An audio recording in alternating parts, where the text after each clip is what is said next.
ഇപ്പോൾ കേരളം ചർച്ച ചെയ്യുന്ന പ്രധാനപ്പെട്ട വിഷയമാണ് അൻവർ UDFിൽ ചേരുമോ ഇല്ലയോ എന്നുള്ളത്. ഇന്ന് രാവിലെ അൻവർ വാർത്താ സമ്മേളനം നടത്തി പറഞ്ഞത് ഞാൻ UDFിലേക്കില്ല, ഞാൻ മത്സരിക്കാനുമില്ല, എൻ്റെ കയ്യിൽ പൈസയില്ല എന്നൊക്കെയാണ്. സാർ ആ വാർത്താ സമ്മേളനത്തിൽ എങ്ങനെയാണ് വിശകലനം ചെയ്യുന്നത്?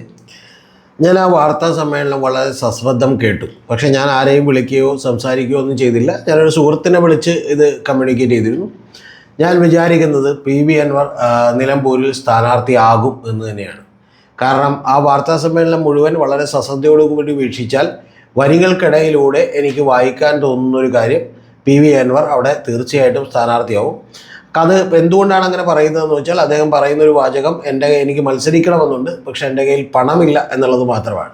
അപ്പോൾ പണമില്ല എങ്കിൽ ഒരുപക്ഷെ അദ്ദേഹത്തിന് ആളുകൾ സഹായിക്കാൻ തയ്യാറായേക്കാം. ചിലപ്പോൾ ജനങ്ങൾ പണവുമായിട്ട് ചെന്നേക്കാം, അല്ലെങ്കിൽ അദ്ദേഹത്തിൻ്റെ പാർട്ടിയുടെ കേന്ദ്ര നേതൃത്വം ചിലപ്പോൾ അങ്ങനെ ഒരു ആവശ്യം ഉന്നയിച്ചേക്കാം. അങ്ങനെ എന്തൊക്കെ ആവശ്യം ഉന്നയിച്ചെങ്കിൽ പോലും ഞാൻ പറയുന്നത് അത്തരത്തിൽ മത്സരിക്കാനുള്ള ഒരു സാധ്യത കൂടി PV അൻവർ എന്ന് പറയുന്ന തൃണമൂൽ കോൺഗ്രസിൻ്റെ ചെയർപേഴ്സൺ അവിടെ തുറന്നിട്ടിട്ടുണ്ട് എന്നുള്ളത് തന്നെയാണ് ഞാൻ വിചാരിക്കുന്നത്. കാരണം അതുകൊണ്ടാണ് അദ്ദേഹം പറയുന്നത് എന്താണെങ്കിലും UDFിലേക്ക് ഇപ്പോൾ ഇല്ല എന്ന് അദ്ദേഹം തീരുമാനിച്ചു കഴിഞ്ഞു.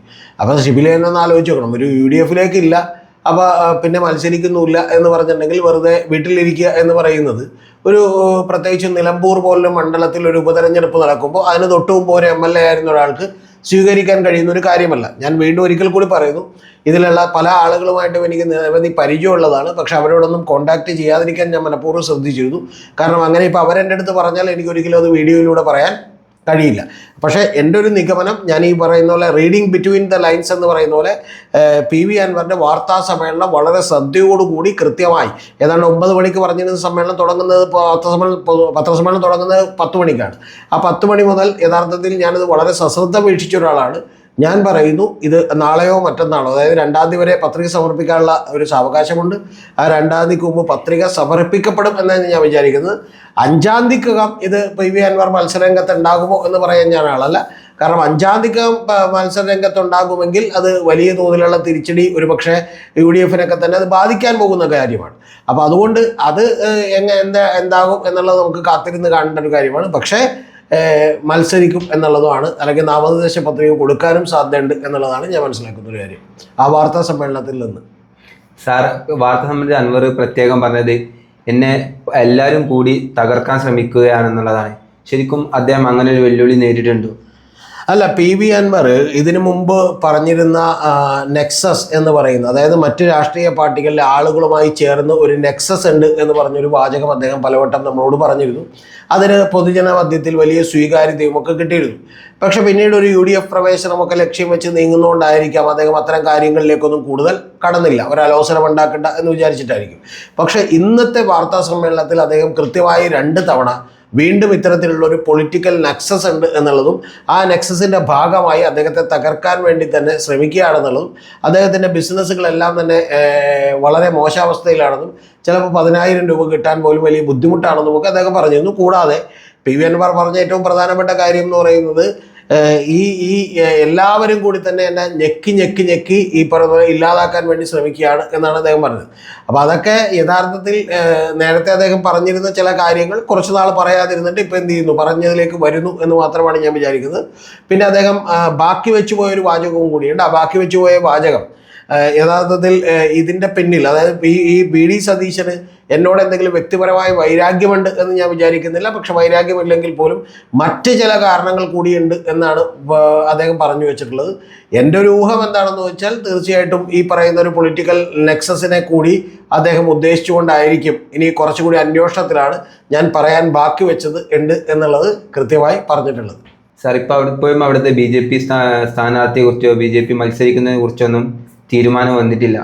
അത് മത്സരിക്കുമോ ഇല്ല എന്നാണ് സാറ് പറയുന്നത്? BJP തീർച്ചയായിട്ടും മത്സരിക്കും. BJPക്ക് മത്സരിക്കാതെ അവിടെ നിന്ന് ഒളിച്ചോടാനൊന്നും കഴിയില്ല. പക്ഷേ BJP ആയിരിക്കില്ല മത്സരിക്കുന്നത്. പകരം അവിടെ BDJS സ്ഥാനാർത്ഥിയെ നിർത്തും എന്നാണ് ഞാൻ വിചാരിക്കുന്നത്. അപ്പോൾ BDJSൻ്റെ എന്തോ ജില്ലാ പ്രസിഡന്റോ സുരേഷോ അങ്ങനെ പറഞ്ഞവർ അദ്ദേഹത്തെ കണ്ടെത്തിയിട്ടുണ്ട്. അദ്ദേഹത്തോട് അത് സ്ഥാനാർത്ഥിയാക്കാൻ നിർദ്ദേശിച്ചിട്ടുണ്ട് എന്നുള്ളതാണ് ഞാൻ അറിയുന്നത്. അതും യഥാർത്ഥത്തിൽ തുഷാർ വെള്ളാപ്പള്ളിക്ക് വലിയ താല്പര്യമൊന്നുള്ള കാര്യമില്ല. പക്ഷേ സ്ഥാനാർത്ഥി ഉണ്ടാകും എന്ന് തന്നെയാണ് ഷിബില ഞാൻ വിചാരിക്കുന്നത്. ഒന്ന് രണ്ടാമത്തെ കാര്യം എന്ന് പറയുന്നത് ചില ആളുകളോട് ഇപ്പോൾ ബീനയോട് DC സെക്രട്ടറി ആയിട്ടുള്ള ബീനയോട് നമുക്കറിയാമല്ലോ MT രമേശ് സംസാരിച്ചു എന്നുള്ളത് പറഞ്ഞിരുന്നു. അപ്പോൾ യഥാർത്ഥത്തിൽ അവർ അത്തരത്തിലുള്ള ഒരു ക്രിസ്ത്യൻ അല്ലെങ്കിൽ കാൻഡിഡേറ്റോ അല്ലെങ്കിൽ അതുപോലെയുള്ള ഏതെങ്കിലും സ്വതന്ത്രരെയോ ഒക്കെ തന്നെ നിർത്താനുള്ള സാധ്യതകൾ കൂടി തീർച്ചയായിട്ടും അവിടെ ആരായുന്നുണ്ട് എന്നുള്ള കാര്യത്തിൽ എനിക്കൊരു സംശയമില്ല. അതിൻ്റെ പ്രധാനപ്പെട്ട കാരണമെന്ന് പറയുന്നത് ഞാൻ നേരത്തെ പറഞ്ഞിട്ടുണ്ട്, രാജീവ് ചന്ദ്രശേഖരനെ സംബന്ധിച്ചോളം അവിടെ സ്ഥാനാർത്ഥിയെ നിർത്താതിരിക്കുന്നതാണ് നല്ലത്. കാരണം നിർത്തിയാൽ ഈ കഴിഞ്ഞ ലാസ്റ്റ് അസംബ്ലി തെരഞ്ഞെടുപ്പിൽ, നേരത്തെ അതിനു മുമ്പത്തെ അസംബ്ലി തെരഞ്ഞെടുപ്പിൽ അവർ 12,000-ഓളം വോട്ട് പിടിച്ചിരുന്നു. പിന്നീടുള്ള അസംബ്ലി തെരഞ്ഞെടുപ്പിൽ 8,500-ലധികം വോട്ടുകളാണ് ആകെ പിടിക്കാൻ കഴിഞ്ഞിട്ടുള്ളത്. അപ്പോൾ അത് ആ 12,000 വോട്ടുകൾ പിടിച്ചത് തന്നെ BDJSന്റെ സ്ഥാനാർത്ഥി അവിടെ മത്സരിച്ചപ്പോഴാണ്. പക്ഷേ പിന്നീട് K. സുരേന്ദ്രൻ അവിടെ പാർലമെന്റിലേക്ക് മത്സരിക്കുമ്പോൾ നിലമ്പൂർ നിയമസഭാ മണ്ഡലത്തിൽ മാത്രം അദ്ദേഹത്തിന് 17,000 വോട്ടിൻ്റെ ഭൂരിപക്ഷം കിട്ടുന്നുണ്ട്. കഴിഞ്ഞ തവണയും അവർക്ക് 13,000-ഓളം വോട്ടിൻ്റെ ഭൂരിപക്ഷമല്ല 13,000 വോട്ടുകൾ അവർക്ക് കിട്ടുന്നുണ്ട്. അപ്പോൾ അത്തരത്തിൽ ഈ പറഞ്ഞ 17,000-ഉം 13,000-ഉം പിന്നെ 12,000-ഉം വേണമെങ്കിൽ നമുക്ക് എടുത്തു വെച്ചിട്ടുണ്ടെങ്കിൽ ഏതാണ്ട് അത്രത്തോളം വോട്ടുകളുണ്ട്. പക്ഷേ കഴിഞ്ഞ ഒരു നിയമസഭാ തെരഞ്ഞെടുപ്പ് 2021 അത് 8,000 വോട്ടുകളായി ചുരുങ്ങിയിരുന്നു. പക്ഷെ അത് നിലമ്പൂരിൽ മാത്രമല്ല ചുരുങ്ങിയത്. യഥാർത്ഥത്തിൽ നമുക്കറിയാലോ, നമ്മളിപ്പോൾ കണക്കെടുത്ത് പരിശോധിച്ചാൽ 2016 കിട്ടിയ വോട്ട് BJPക്ക് 2021 നിയമസഭയിൽ കിട്ടാതെ പോയി എന്നുള്ളത് യാഥാർത്ഥ്യമായിട്ടുള്ളൊരു കാര്യമാണ്. അപ്പോൾ അതുകൊണ്ട് തന്നെ രാജീവ് ചന്ദ്രശേഖരനെ സംബന്ധിച്ചോളം അവിടെ ഒരു BJPയുടെ സ്ഥാനാർത്ഥി നിർത്തുകയും അവരെ കൃത്യമായി മത്സരിപ്പിക്കുകയും ചെയ്താൽ അവിടെ വോട്ടുകൾ കഴിഞ്ഞ തവണ ഉണ്ടായതിൻ്റെ അത്രയും പോലും വോട്ടുകൾ നേടാനായില്ലെങ്കിൽ വലിയ തോതിൽ വിമർശനം അദ്ദേഹം നേരിടേണ്ടി വരും. പിന്നെ വോട്ടുകൾ നേടാനും ബുദ്ധിമുട്ടായിരിക്കും. കാരണം അദ്ദേഹത്തിൻ്റെ സുഹൃത്തുക്കളായിട്ടുള്ള BJPയിലെ സുഹൃത്തുക്കൾ തന്നെ പാര പണിയാനും പാലം വലിക്കാനും ഒക്കെ തയ്യാറെടുത്ത് നിൽക്കുകയാണ്. അപ്പോൾ അതുകൊണ്ട് അത്ര വോട്ടൊന്നും അവിടെ കിട്ടില്ല. അത് തുടക്കത്തിലെ തന്നെ വലിയ കല്ലുകടിയാവും. കാരണം തുടക്കത്തിലെ തന്നെ അദ്ദേഹത്തിൻ്റെ ഒരു എഫിഷ്യൻസിയും അദ്ദേഹത്തിൻ്റെ ഒരു ഈ പറയുന്ന കാര്യക്ഷമതയും ഒക്കെ തന്നെ കേന്ദ്ര ഗവൺമെൻറ്റിൻ്റെ മുമ്പിലും BJPയുടെ മുമ്പിലും ഒക്കെ വലിയ ചോദ്യചിഹ്നമാവും. അപ്പോൾ അതിൽ നിന്ന് ഒഴിവാകാനാണ് രാജീവ് ചന്ദ്രശേഖരൻ ശ്രമിക്കുന്നത്. ഞാൻ രാജീവ് ചന്ദ്രശേഖരനെ കുറ്റം പറയില്ല. കാരണം അദ്ദേഹത്തിന് വളരെ കുറച്ച് സമയം മാത്രമേ കിട്ടിയിട്ടുള്ളൂ. പ്ലസ് അദ്ദേഹം അവിടെ തെരഞ്ഞെടുപ്പ് ഉണ്ടാവില്ല എന്നൊരു ധാരണയിലേക്ക് ഈ രാഷ്ട്രീയ പാർട്ടികളെല്ലാവരും തന്നെ എത്തിയിരുന്നു. അപ്പോൾ അതുകൊണ്ട് അവരുടെ പ്രിപ്പറേഷനൊക്കെ വളരെ കുറവാണ്. പിന്നെ അത് മാത്രമല്ല, ഇപ്പോൾ തെരഞ്ഞെടുപ്പ് പ്രഖ്യാപിച്ചിട്ടുണ്ടെങ്കിൽ തന്നെ പ്രഖ്യാപിക്കുന്ന സമയത്ത് തന്നെ നമുക്കറിയാം ഒരു 20 ദിവസം 22 ദിവസമൊക്കെയാണ് മാക്സിമം കിട്ടാൻ പോകുന്നത്. അപ്പോൾ അത്തരം സമയങ്ങളിലേക്ക് കൂടി പ്രിപ്പറേഷൻ കൊണ്ട് അവിടെ എന്തെങ്കിലും അത്ഭുതം കാണിക്കാവുന്ന ഒരു മണ്ഡലമേ അല്ല നിലമ്പൂർ എന്ന് പറയുന്നത്. ഒരുപക്ഷെ ഒരു ഉപതെരഞ്ഞെടുപ്പുകൾ വരുമ്പോൾ, പ്രത്യേകിച്ചും വലിയ തോതിൽ ഒരു നേരിട്ടുള്ള മത്സരം നടക്കുമ്പോൾ വലിയ തോതിലുള്ള ഡാമേജ് അതിൽ ജയിക്കാനൊന്നും ഒരു സാധ്യതയില്ലാത്ത കക്ഷിക്ക് ഉണ്ടാകും എന്നുള്ളത് ഉറപ്പാണ്. അപ്പോൾ അതുകൊണ്ട് സ്വന്തം നിലനിൽപ്പിന് തന്നെ ഇത് വലിയ തോതിൽ ഡാമേജ് ഉണ്ടാക്കുമെന്ന് അറിയാവുന്നതുകൊണ്ടാണ് രാജീവ് ചന്ദ്രശേഖരനൊന്നും മത്സരിക്കാൻ തയ്യാറാകാതിരിക്കുന്നത്. പക്ഷേ അവർ BDJSനോട് നിർബന്ധപൂർവ്വം ഇത് കെട്ടിയേൽപ്പിച്ചിട്ടുണ്ട് എന്നാണ് ഞാൻ അറിയാൻ കഴിയുന്നത്.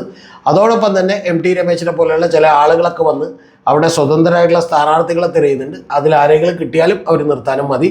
ഒരു BDJSൻ്റെയും BJPയുടെയും ഒക്കെ സ്വതന്ത്ര സ്ഥാനാർത്ഥിയായിട്ട് നിർത്തിയാലും നമ്മൾ അത്ഭുതപ്പെടേണ്ടതില്ല.